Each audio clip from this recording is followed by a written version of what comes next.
Estamos de volta e olha, nosso estúdio já está com as cores do Outubro Rosa para falarmos, claro, de prevenção ao câncer de mama. E eu também já estou aqui com a doutora Isabel Goulart, que é médica oncologista do CEOF, para a gente conversar um pouquinho sobre a importância de conhecermos melhor essa doença. Muito boa tarde, doutora. Obrigada pela sua presença. Boa tarde, obrigada pelo convite. É um prazer aqui estar falando sobre esse assunto, né? Essa doença tão endêmica entre as mulheres aqui do país e também no mundo todo. É verdade. Doutora, eu começo te perguntando sobre questões genéticas. Uma preocupação também que a gente tem, né? E às vezes a gente ouve falar sobre essa questão. Se eu tenho alguém na minha família que já teve câncer de mama ou algum outro tipo de câncer, é uma preocupação a mais para mim?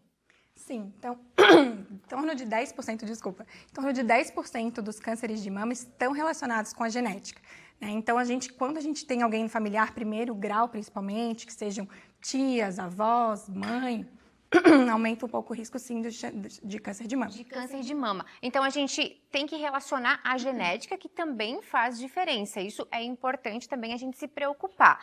E aí, caso tenha esse alerta, né? Quais são os cuidados, quais são os caminhos? Devo buscar um médico assim que eu soube? Sim. Justamente. Então, se você tem algum familiar na sua família, né, com câncer de mama, principalmente câncer de mama, mas outros cânceres também, de intestino, de ovário, principalmente numa idade precoce, o ideal é que você procure seu mastologista, procure um oncologista, procure fazer seus exames. Geralmente, a gente tem que fazer os exames de rastreamento um pouco mais precocemente, né? Normalmente, a gente faz os exames de mama a partir dos 40 anos de idade. Mas, quem tem histórico familiar, isso pode começar já aos 30, aos 35 anos, já deveria fazer anualmente os seus exames, que é a mamografia, às vezes, associado com ultrassom de mamas. Perfeito, porque quanto antes, né, o diagnóstico precoce, quanto antes a gente descobre, é mais fácil de tratar. Inclusive, se a gente já sabe que a gente tem predisposição na família, fica um alerta ainda maior. Essa questão do diagnóstico precoce, né, doutora? Como que é utilizado? Como que a gente deve se preocupar com isso para que a gente possa, então, manter, sim, a nossa saúde em dia, prevenir, evitar que a doença ocorra, caso a gente tenha a doença, a gente possa tratar ela? Então, é muito importante o diagnóstico precoce, né? Então, a gente descobrir a doença no estadio mais inicial, quando a gente faz os exames uma vez por ano, a tendência é a gente descobrir bem inicialmente essa doença. Ao descobrir da forma mais inicial, a gente tem umas chances de cura de até 95%, então quase na sua totalidade. Isso para tumores com menos de 2 centímetros, que não tem acometimento de axila, que não tem acometimento de outros órgãos. A partir do momento que se diagnosticar mais tardiamente, ainda assim tem as chances de cura, mas isso vai caindo progressivamente, né? Então é importante, o quanto antes diagnosticar, mais fácil vai ser o tratamento também vai ter menos toxicidade para paciente, tratamentos mais simples e maior qualidade de vida. Perfeito, porque muitas pessoas se assustam quando se pensa, né, em câncer, logo vem a questão de tem cura, não tem cura, e o tratamento, porque de fato o tratamento ele pode ser um tratamento muito duro, que judia muito da pessoa, mas quando ele é tardio, né? Se ele for precoce, acaba facilitando até nisso. E quais são os hábitos que a doutora recomenda para que a gente tenha, para que evitemos chegar à doença, né? Que é o que a gente prevê com essa campanha toda. Justamente. Então, assim, só uma em cada 10 mulheres que tem câncer de mama, a causa é genética. Então, o mais importante, na verdade, é a gente fazer a prevenção, porque a gente consegue prevenir o câncer de mama em até 40%. Então, a gente consegue reduzir muito esse risco. Então, evitando principalmente assim, a obesidade, né, o sedentarismo. Então, a atividade física é um dos pilares mais importantes, consegue prevenir até 30% dos cânceres de mama. Então, atividade física regular, conseguir encaixar na sua rotina, cuidar com o consumo do álcool. Então, o álcool também tem um fator, né, de causalidade importante com câncer de mama, e não é o alcoolismo, e sim a partir de uma garrafa de vinho ou bebida equivalente por semana, já aumenta substancialmente o risco de câncer de mama e outros cânceres também. Então, mais seria isso, atividade física, não, né, manter-se saudável com o nutricionista, evitar a obesidade mesmo, o consumo do álcool e cuidar também com a terapia de reposição hormonal. Isso é algo que tem que ser muito bem indicado, pesar, né, riscos e benefícios. Tem pacientes que precisam, tiveram sua menopausa muito precoce, então pode ter esse benefício, mas ela pode aumentar o risco de câncer de mama. Então tem que ser algo pelo mínimo tempo possível, né, realmente para tentar aliviar alguns sintomas de menopausa, mas com muito cuidado, porque pode também aumentar o risco de câncer de mama.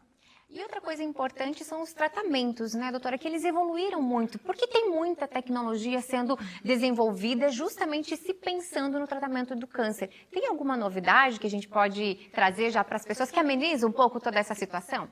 Sim, vieram alguns tratamentos mais recentemente, né? Então, desde o ano passado para cá, duas principais classes de medicamentos mais novas, que é a imunoterapia, que anteriormente a gente já usava para outros tipos de cânceres, agora a gente conseguiu incluir para câncer de mama, só para o triplo negativo, mas a imunoterapia, ela praticamente não tem efeitos colaterais imediatos, né? Temos que cuidar com a toxicidade, mas ela não tem muitos efeitos colaterais. E aí também existem as novas drogas anticorpo conjugados, também que é uma quimioterapia acoplada a um anticorpo monoclonal.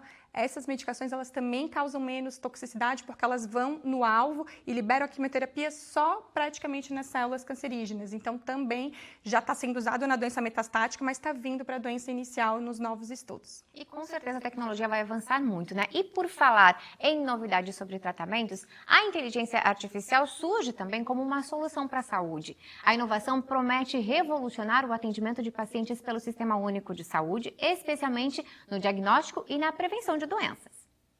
As unidades básicas de saúde garantem um atendimento focado na promoção, prevenção e tratamento de doenças. Também representam a porta de entrada do cidadão ao SUS, o Sistema Único de Saúde. As novas tecnologias vão possibilitar que as unidades ofereçam um diagnóstico mais rápido para os pacientes. Uma destas tecnologias é a inteligência artificial. O sistema vai fazer um diagnóstico completo sobre as condições de saúde do paciente com precisão por um período de até 3 anos. Assim, vai ser possível saber se uma pessoa está propensa a desenvolver doenças, como diabetes, AVC ou infarto. A inteligência artificial representa um grande avanço para a medicina. Dara, como é chamada a tecnologia, foi desenvolvida 100% em solo catarinense.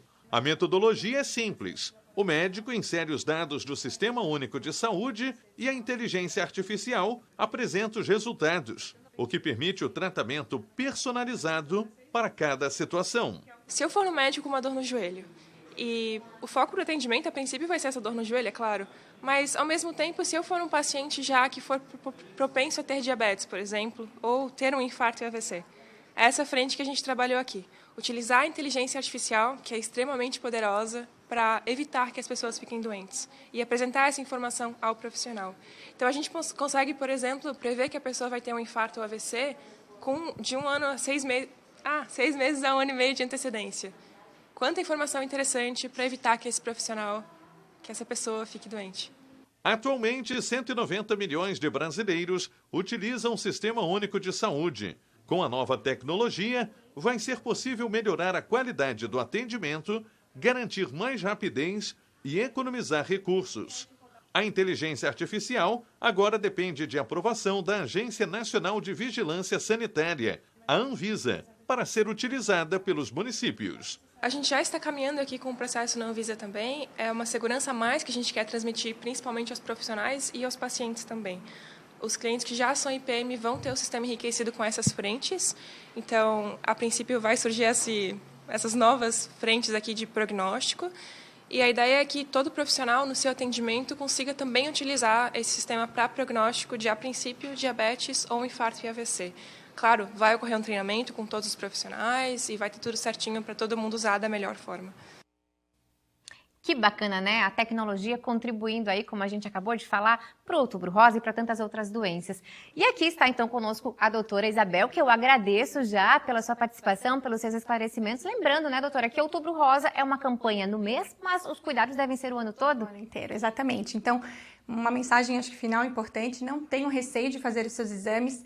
É importantíssimo, a gente até fala, né, entre nós, médicos, que quem procura acha e quem acha cura. Então, quanto antes a gente diagnosticar, melhor o tratamento, né, como falamos, vai ter menos toxicidade, os tratamentos são mais simples e e as chances de cura e de não ter recidiva ficam muito maiores. Muito bem, muito obrigada. Obrigada a você também aí de casa que nos acompanhou. Amanhã tem mais, esse acontece a partir do 12h45. Tchau, tchau, até lá!